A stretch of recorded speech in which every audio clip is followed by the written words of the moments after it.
What's going on, everyone? Welcome to today's video. Welcome to the Gamer Dad channel. Thank you very much for tuning in. So let's do a little bit of dissection of this Avatar Frontiers of Pandora's PC features showcase or whatnot. They did a little bit of a 3-minute or 2-minute description of some of the PC functionality that you can expect to experience. And I have to say, this is, in my opinion, quite impressive. As much as many people in the industry will throw jabs at Ubisoft, there are things that they are actually just elite at in comparison to other publishers and their development teams out there, and that is optimization. Ubisoft games may, according to some, have been tagged as open world, blah, blah, blah, but boy, I tell you what, they can squeeze a game into any kind of hardware. Ubisoft, if you bring a head of broccoli, Ubisoft will run a game on that head of broccoli, man. It's not even a potato. Potatoes at least got, enough carbohydrates in it. That's energy, juice in terms of the chemistry of it. But a broccoli, it's just all that fiber and not really a lot in terms of, and Ubisoft would be like, bring it over here. Let's, kind of optimize a game on there. I mean, I'm being facetious, but this is really interesting overall. It's quite insane how much they've packed this particular game into, the prevailing systems that it's going to be coming out for. Now, one thing that I was quite interested in regard to this game was the aerial combat. I remember seeing in their showcase, the aerial combat looked a little blotchy. The frame rate, the performance was a little weird. It seemed like, it was just a little tasking to run. So we'll yet to see how that goes when the full game comes out. I'm not foolish enough to think, oh, this is definitely everything we're going to be getting. Nah, come on, guys. But at least, judging by other games that have actually been executed by their other studios, I say maybe we can look forward to expecting this kind of quality. However, we have to talk about the Snowdrop engine. Now, the Snowdrop engine is not something that is new to me. The Snowdrop engine is not something that's new to most of you. Some of you are from the Division universe. You already know how much quality in regard to visuals that game can drop. You already know how much in terms of looks and, fluidity in terms of gameplay and so on and so forth. Granted, the Division is a different game. There's no doubt about that. But we have to also go ahead and say that the Division is actually set up very differently from Avatar. So this is something that a lot of people are probably not necessarily going to dial into, and that's the fact that a game like the Division is running a lot of its processes on the server. So it can actually, basically separate its tasks in a very significant way, putting AI, and a whole host of other tasks out there in the Ubisoft servers, while some of it, like your character, maybe even your open world or different parameters, are going to be running on your system, thereby giving headroom in terms of performance. Avatar Frontiers of Pandora, nonetheless, doesn't seem like it's going to give you that, dichotomy in a sense. So you're going to basically see this whole game be running on the, native hardware that it's on.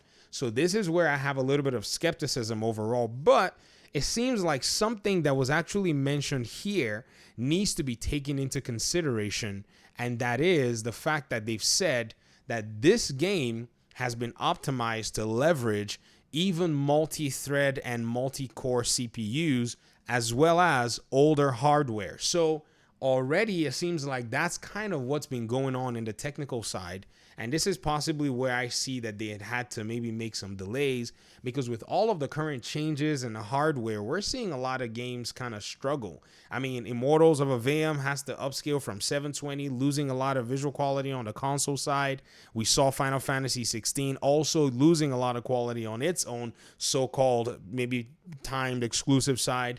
But Ubisoft games usually come out on everything that they actually promise it to come out on, and their research and development is actually very strong. As much as, it's been the most, in my opinion anyways, challenging set of years for Ubisoft, even though they've delivered a lot more video games, than many other publishers and even development studios. They've also faced a lot of challenges because they seem to have just abandoned a lot of their core, audiences. Like the Division is a very strong audience, but a lot of Division players have always wanted a Division 1 experience, but ladies and gentlemen, a lot of your Division 1 people are making Avatar. So there's just no room to get that talent until this game ships out.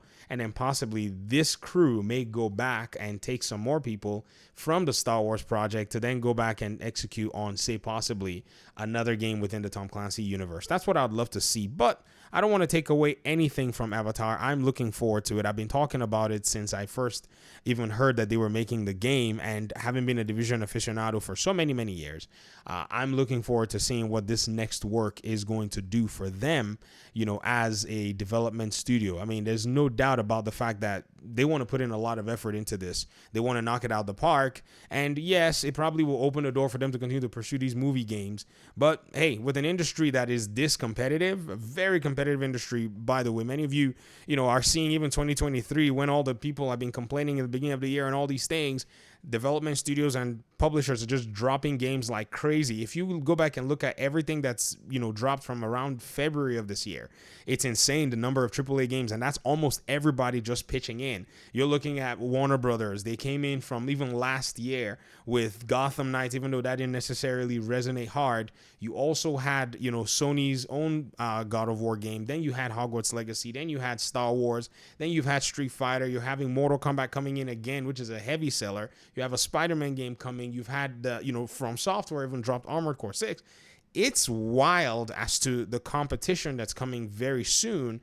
And things like these, doing a PC showcase, talking about the technical aspects of your game, especially in a time where technical conversations have now come to the surface of video games. It's no longer really much about how good the game is. It's how well the game runs now that everybody is basically focusing on, which is weird because this is something that only the PC community used to do. But now everybody wants to talk about it, which is interesting, But as a development studio and as a marketing team, this is where you leverage stuff like this in regards to shipping your game. So see you guys, hopefully, God willing, in December. We don't get any delays. I want to see what this game is about and what the hype is all about. And I'm kind of, interested in looking at it from that perspective and from somebody who respects Massive's work, even though I know there are probably going to be mixed feelings, especially with the Division community and so on and so forth. But again, this is just one of those things where I'm just looking forward to a Far Cry-ish game. That's basically what it is. And I like Far Cry, some of the Far Cry titles anyways.